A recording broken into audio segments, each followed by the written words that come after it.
Hi there and welcome to this edition of Startup Central. I'm Nayantara Rai.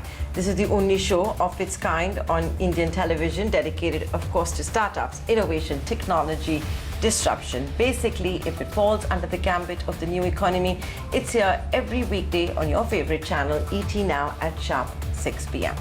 Ladies and gentlemen, just like all the stakeholders of the community that we get on this show, Team Startup Central also thrives on constructive criticism. We love it. We love your emails. If you don't tell us how to improve our show and take it to the next level, how are we going to improve, right? So tell us what's missing in the show, what we should remove from the show, how we should be doing things differently. Just keep writing in. Our email address, suc@etnow.tv. For the last many days now, when the second wave looks like will reach its peak but still hasn't, at Startup Central, we've been putting the spotlight on the new age COVID warriors. These are people who are not just spending their money, but also volunteering their time. Free time, not free time, canceling previous engagements, trying to use technology, trying to use whatever they can to help out others, whether it is to start organizations to import oxygen concentrators, whether it is to build products that can help us map plasma and oxygen beds real time. And today we're going to put the spotlight on another burning issue which we still haven't addressed here on the show. Covid-19. The outbreak of Covid-19 has triggered another silent pandemic. It's a very worrying situation. I'm talking about the deterioration of mental health. In fact, just a few days ago, the Delhi High Court, led by Justice Pratibha Singh, also said we can no longer distinguish between mental health as well as physical health. You're not alone. This is a global phenomenon. And we thought today on Startup Central, let's talk to two COVID warriors who are battling this silent pandemic. The deterioration of mental health, depression, many of us just what Adam Grant very recently wrote in New York Times to be as languishing. My guest today, Dr. Amit Malik, the founder and CEO of the InnerHour, as well as Kanika Agarwal, the founder at MindPeers. Dr. Malik, I'll come to you first. Thank you so much for being a part of this edition. We wanted to dedicate it to mental health. We're calling it the silent pandemic. Since the second wave, which you can even call it to be a tsunami, what are you seeing? Are you seeing at least more cases of people wanting to reach out? The problem with mental health also is that people just stay silent. They don't reach out. They don't ask for help. Thanks, Nayantara. Thanks for having us, first of all, on the show. You're absolutely correct. It's pretty much a pandemic on a pandemic, really. And what we are really seeing is a significantly increased need in the population of people really struggling with a host of psychological issues in the last year, so to speak. Right? And we've already seen a lot of this in the first wave itself. And in the second wave, we're seeing more of anxiety, depression, stress-related issues. The numbers that are impacted now are significantly higher. If I just give you some ballpark figures, we are pretty much seeing on our platform itself a 9 times increase in employees seeking support, for instance, in the last year, and a 4 times increase in therapy bookings in the last few months, the last 6 months actually. And we're seeing this trend of a range of conditions, right? Besides anxiety, depression, which we were seeing last time, a lot of grief and bereavement this time for understandable reasons. There is a degree of guilt that a lot of people are experiencing, especially in the healthcare workforce, at not being able to do more. And that sort of spreads wider in the rest of the population as well. A lot of loneliness that comes with being isolated, either because you have COVID or you're isolating from COVID. And again, a lot of financial concerns, insecurities, health insecurities, and the struggles of working from home are all coalescing into this massive crisis of mental health that we are seeing exponentially rising in the second wave again, basically.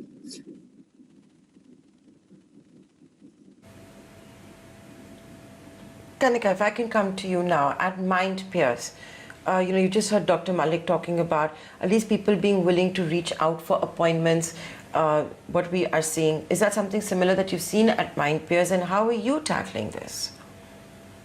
Yeah, I think it's a very similar story at MindPeers as well, as Dr. Malik pointed out. For us, because we are pretty new in the market, we've just been there for about 1.5 years. We have seen actually a 250% month-on-month growth for us. So where, if I have to tell you in absolute numbers, and I'm very open to sharing that, we're literally doing about 250 to 300 therapies a day at the moment. And it's a younger audience. And the trend last year was that more of your millennials were coming out, right? Now, this year, with the second wave, what's happened is that actually people about 30 have realized that they do definitely need help. It's just not the physical limitation of lockdown anymore. It's the grief, it's the what we are seeing right now, the pandemic anxiety, the negative news all around you, and the hopelessness. And everyone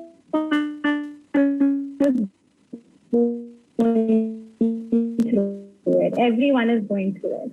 So we are seeing those big numbers on our end as well. Corporates, the organizations were feeling a sense of responsibility for their employees, because the employees are not able to give their fullest because they're not in that mindset at the moment.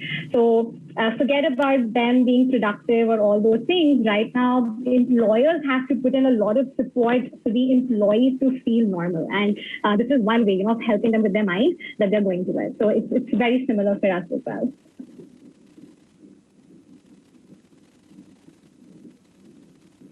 Okay, so you're relatively new and you're still managing to do 250 to 300 therapy sessions a day. Dr. Malik, if I can now come back to you, in the past you have talked about how 50% of the Indian population has experienced psychological difficulties. You've given me an idea of how you've seen a 4-fold increase in therapies, etc. But would you also say that it's not just the millennials anymore, it's maybe the older population that are willing to reach out? Because mental health awareness has picked up steam in the last couple of years, you still see the millennials being far more comfortable than the older population. I think the demographic is distributed a lot wider than that for us now.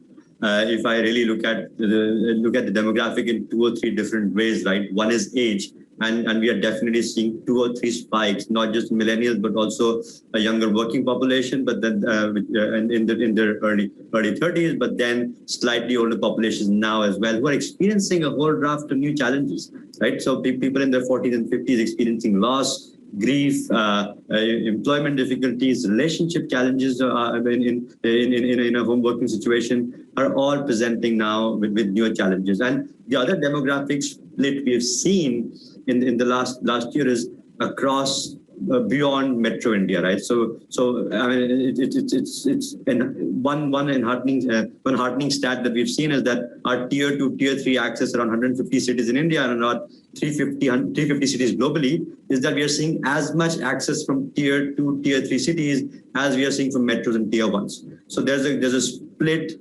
That urban preference of mental health access we were seeing maybe a few years ago has also been disrupted, and we are seeing a lot more access coming as being sought from sort of tier 2 and tier 3, and in that way leveraging technology and automation to solve some of those early challenges is what we've been focusing on, right? Because so that we can scale up the solutions to meet those demands. And in a month now, over 200,000 people reached out and started accessing our support last month, for instance. And that's really what tech has enabled us to do, is to really cater to a much wider audience, both globally, but also in India across different sort of demographic mix from that perspective. But yeah, I completely agree with what Kanika is saying. It's a much wider age split as well, and the kind of population that's now seeking support is much wider for much more diverse issues. I think one thing that doesn't get talked about enough is that access to mental health for people who were already suffering from psychological difficulties, who already were seeing a psychiatrist or psychologist, has also been disrupted to a large extent. Right. So therefore, that has also created a degree of increased morbidity. Right? So it's a combination of what's needed is self-care tools and self-care platforms and community platforms, but all and therapy, but also looking at how we can provide more comprehensive care to people. And that's what what a lot of us have been focused on saying. How do we support not just people who have had a first-time emergence of psychological difficulties in these difficult times, but also those who are already suffering and their difficulties have got exacerbated and their access has got more limited in the last year. So a lot of diverse range of people coming and seeking help in the last 6 to 8 months. Dr. Malik, I also wanted to ask you something. If I look at InnerHour, the information that has been shared is that there have been 1.2 million downloads till date, all of that. You talk about people being more willing to come on the platform to seek help. Can you give us an idea and have you done any research that when somebody first comes on the platform, what works? Is it that 1:1 therapy? Is it the talks that are already there? Can you give us an idea? And I'm hoping that those who are tuning in will use this opportunity to also figure out how they can initially get help. It sometimes can be intimidating to go for a 1:1 therapy session, and that also online, to open up. Sure. I think one thing that has really changed is that people need different kinds of support, right? So I wish there was one answer that would fit everybody, and that's the big learning we've had in the last 5 years. The big insight is that one size does not fit all, right? There's a degree of personalization or customization that's required to meet an individual's needs. And that is the biggest thing that we're trying to focus on. And secondly, 24/7 access to support, right? So both of those, the support can be given in a timely manner and support can be personalized to individual needs are very, very important. What we also have learned is people like to access help initially in different ways. So while some people would jump in and want to do therapy right at the go, other people want to engage with self-care or peer support before they head on to accessing a professional. And that's so we've seen that mix over the years, and we really believe that besides the therapist support, continuous engagement through a tool that can help them improve their mental health is very, very important. Right. So one part is really saying seeing a professional regularly. And second is how do people engage in an ongoing manner so that besides that one session a week or one session a fortnight, they can also then engage in between to keep abreast of their mental health from that perspective. I think the last thing I would add here is that there's been a massive shift. I've been doing mental health for 20 years now, right? And we've been running InnerHour for over 5 years.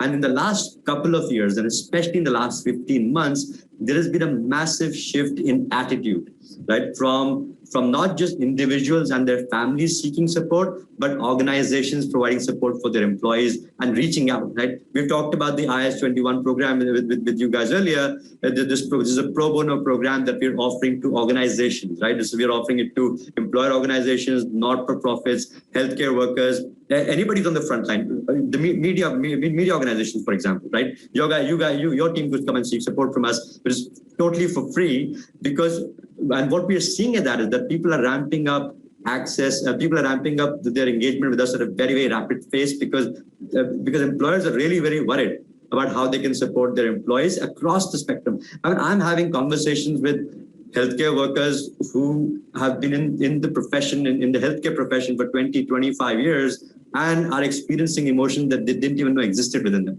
Of guilt, of helplessness, of sadness, and I would go as far as to say that we haven't seen anything yet of the mental health impact of what's happening right now. I think that will start unfolding, and some of the professors we speak to at top universities in the West talk about a 4 to 5x increase in mental health need following pandemic. So I think the idea of accessing help quickly in a way that works for you and is really been taken up by people a lot more in the last year and a half than had been before, and not just people but also institutions and organizations. And I really encourage people to come and seek help from us, but from any, right? But the most important thing is do seek help. There is lots of help now available, and I really encourage people. Absolutely. please go out and seek help. We're running out of time, but before that, Kanika, I want to get one question from you. Your top age demographics that you're addressing are, the young adults, the 18 to 25-year-olds. You're saying that has also started expanding. But because this problem is growing only bigger, can you give us an idea on how MindPeers is tackling that? Let's say in areas where Hindi or English they don't speak Hindi or English. I'm talking about the smaller towns. Are you going to go vernacular? What we saw in the first wave was also many apps offering free services. Somehow, that has not been prevalent in the second wave. Right. So I'll just quickly answer this in 3 points for you. The very first one is that we do also have a self-care platform, but I'll be very upfront, it's not working right now. Because people are feeling so lonely, they really want to talk to someone. And hence the 4 solutions, or you can call it services, that are very COVID specific for us right now. One is called Boats. It's MindPeers Boats. It's a proprietary product that we have introduced, where we are getting people on certain topics to get into a virtual community support. And then after that, they can anonymously just link with each other, chat with each other and things like that. That's working wonders for us. Like every day we are conducting those 4 sessions, we are going through, there is waiting for it, and there are different topics: loneliness, procrastination, isolation, etc. The second thing, which I think none of us are addressing right now, right? Have we thought about the amount of patients who have been affected due to COVID and are feeling down? Like, I'm talking from my experience. My dad is hospitalized. I have seen him going mentally very sad. He's deteriorating mentally because he's in the ICU all the time, right? And I have seen so many patients going mentally unstable over there.